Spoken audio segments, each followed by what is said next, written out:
Ciao Juventini of the world, my name is Giuseppe, welcome back on the channel. Ferencvaros Juventus, third game of the Champions League. We have to forget Barcelona Juventus or Juventus Barcelona. With a disaster score, we have to focus on the second half of Spezia Juve. With the return of the king, Cristiano is back. That's what he said.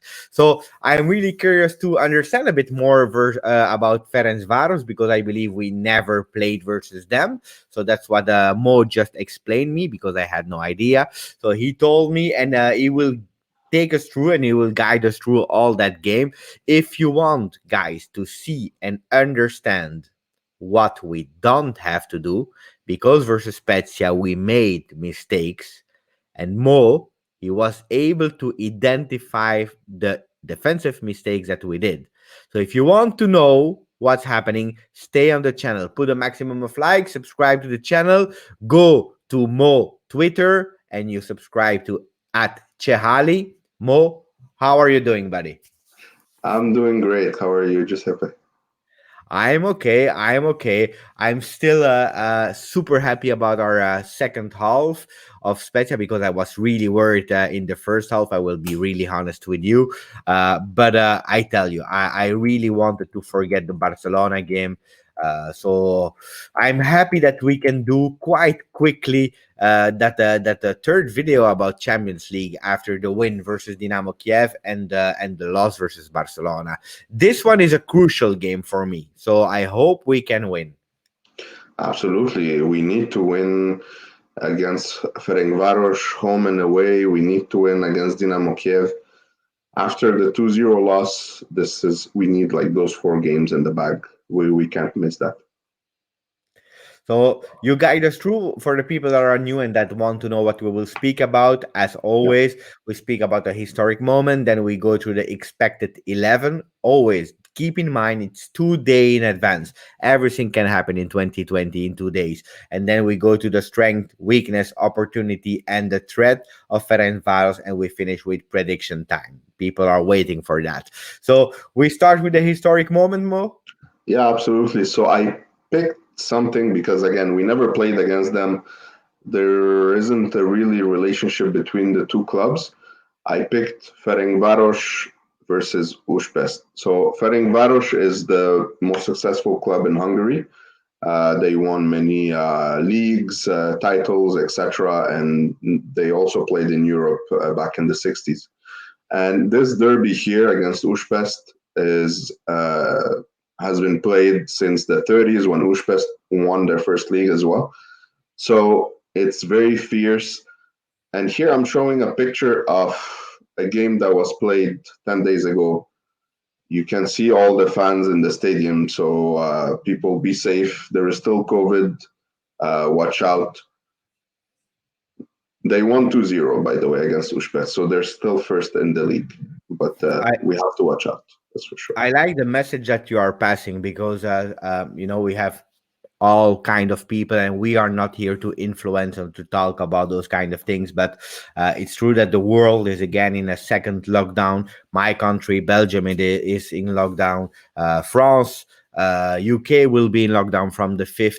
I don't know about Canada, about America, about all the other countries, but we are going towards again a really difficult situation. So people, be safe. Whatever happened, that's the most important thing. Speaking about the groups, Mo. Yeah. So we're still second because we won our first game against Dinamo. Ferencvaros is last, but they share 1 point with Dinamo Kiev. They did 2-2 in their last game. Uh, Again, as we said, we have to win that game. Barcelona will play against Dinamo Kiev. Barcelona at home in the league, they're not doing well, but in Europe, they just go and win all games. So we have to do the same. We Hmm. can't miss that. Now, the most difficult part, uh, expected 11. I'm really curious what you put there because in a backstage you showed me something and I was not 100% convinced this time, but most of the time you are correct. So I have just to watch and learn, but I was not 100% agree with the formation that you put this time. Yeah, so Demiral, we know he got the red card, so he's not going to play for sure. Now the question was playing Chiellini or putting Frabotta. Mm. picked Chiellini. I know he's not 100%, but again, we need some leadership there. In the middle, I picked McKennie and Rabiot. They played really well from the beginning against Sampdoria, and I think they're gonna play great as well. Cuadrado is a must there, and Chiesa the other side.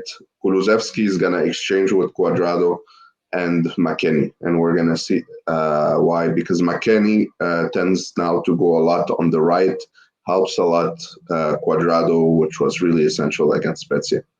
And up Mm. front, it's Morata and Ronaldo. Mm. I would kind of agree with your formation. For me, the biggest question mark is about Ramsey. I believe that we kept him really a lot on the bench and so on because Pirlo, he said, he continued to saying that he's not at his level yet of shape and form. Um, I still hope to see him because I didn't see Kulusevski enter with a lot of anger and passion versus um, Spezia on Sunday. So that would be my biggest guess, with actually McKennie playing a bit more offensive, because that was something really for me surprising to see McKennie in the 3-5-2 playing actually more in the offensive style. Really surprising, and I believe Pirlo loved it, and a lot of good words I saw on also the reaction about McKennie. People were really quite praising him. Absolutely. What about the formation of Ferencvaros?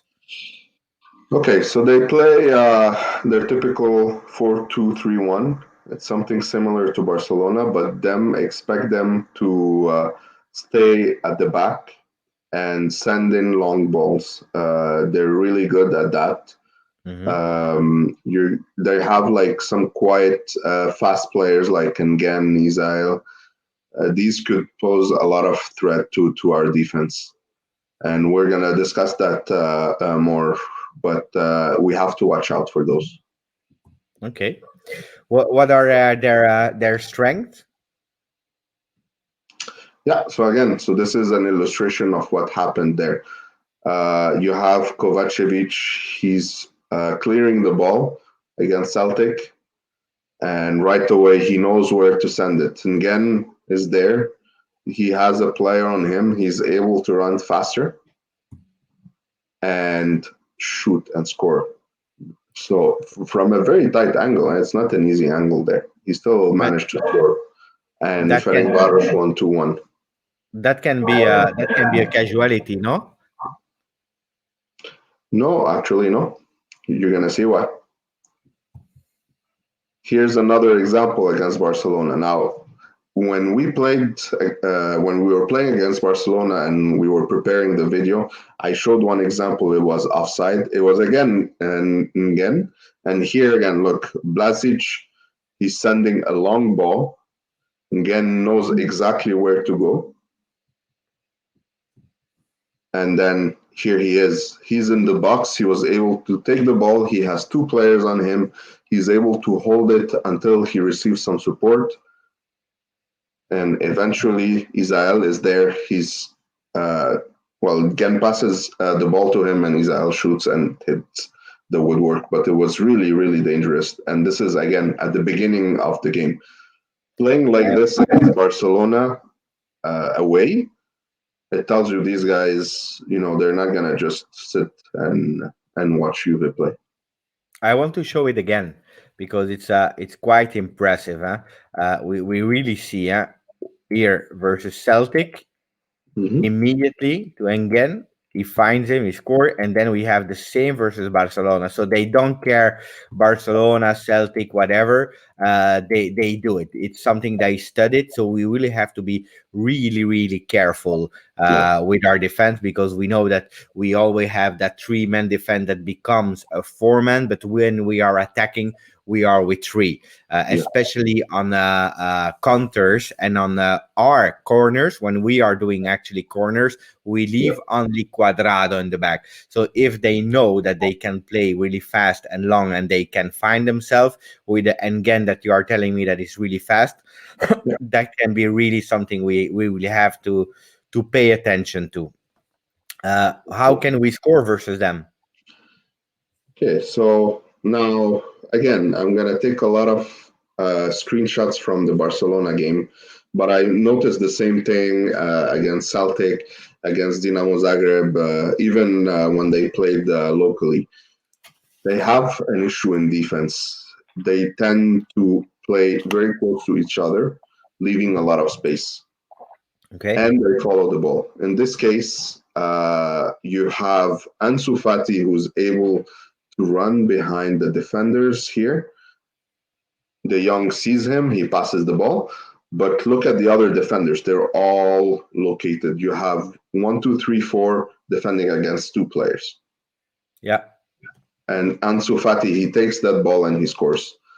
Another example, the third goal for Barcelona. Same thing. Messi passes the ball in the middle here. And then look how many players you have. One, two, three, four, all looking at the ball. No one is looking at Coutinho down there.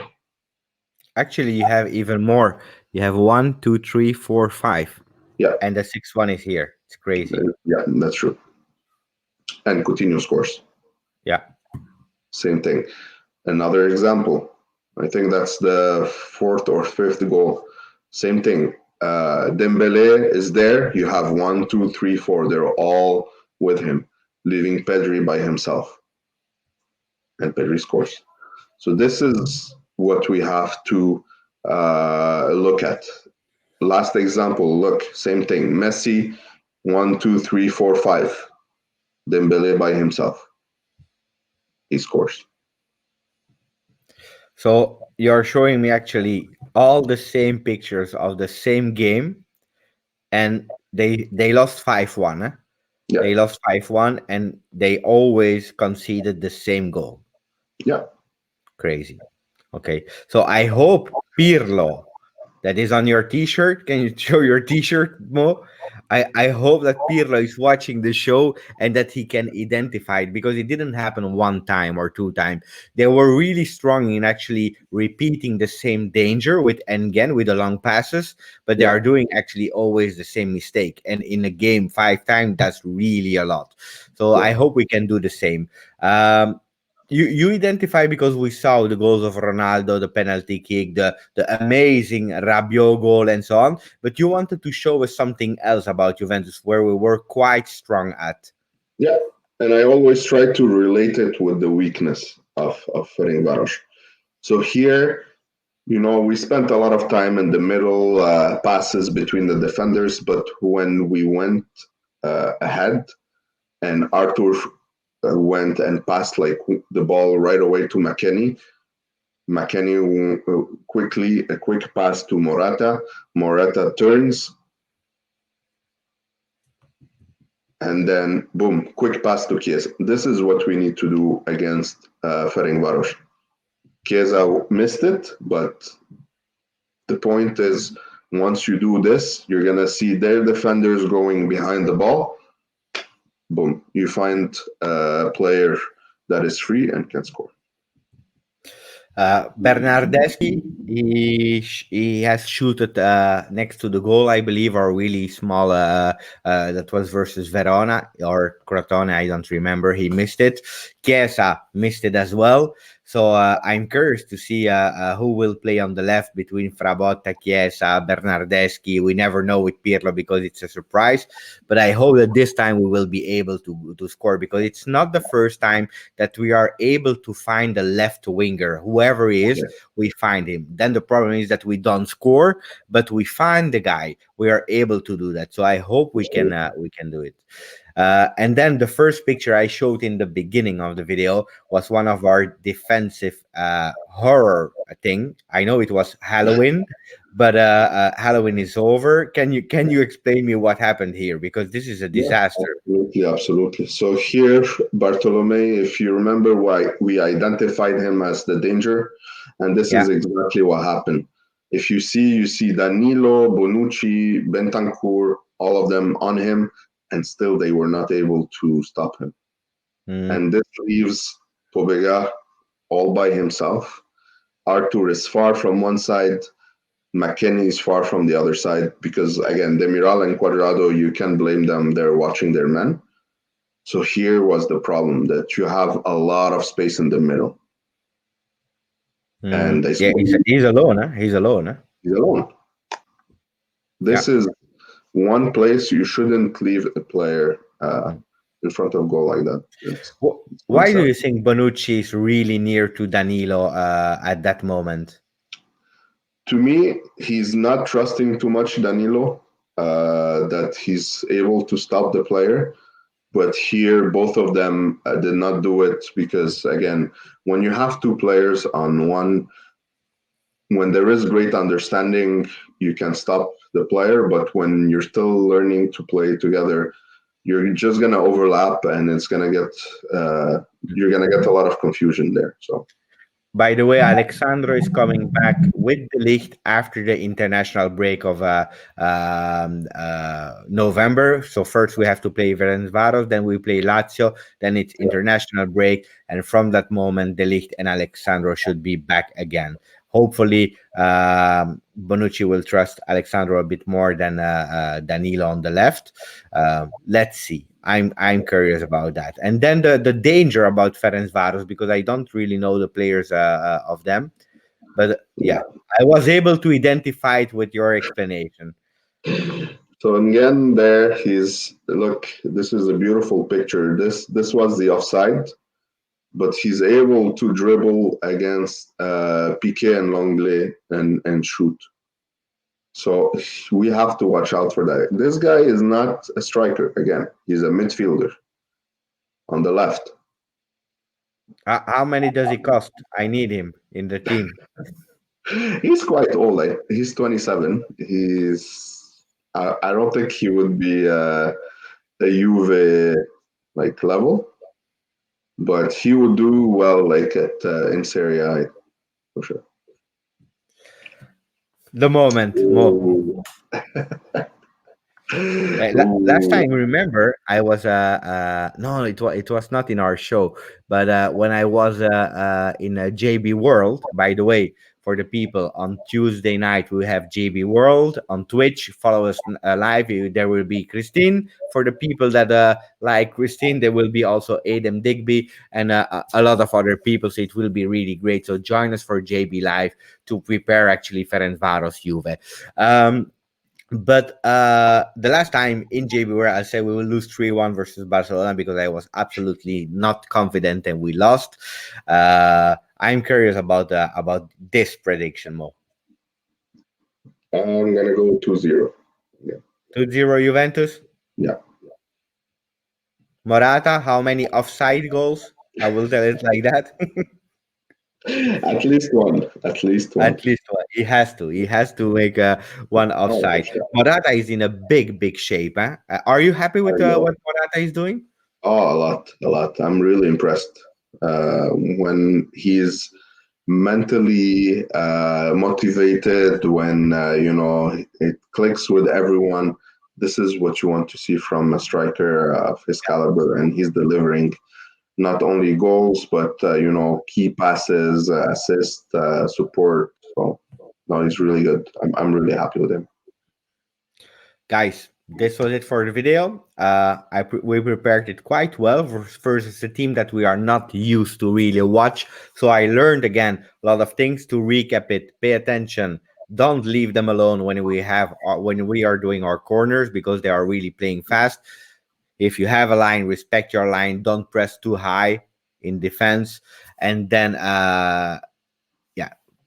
if we want to win, we can see it because you explained it really well. They leave a lot of space in the defense. Thanks for it, guys. Thanks for watching. I hope that we can meet ourselves with a big victory after this game. As always, Forza Juve, and as per usual, I leave Mo closing the channel. Mo, it's Absolutely. up to you. Yeah, so thanks, Giuseppe. Thank you, everyone, for watching. I hope you like this episode. Watch all the videos from this guy. He does a lot of work for this community. Thank you, and Forza Juve.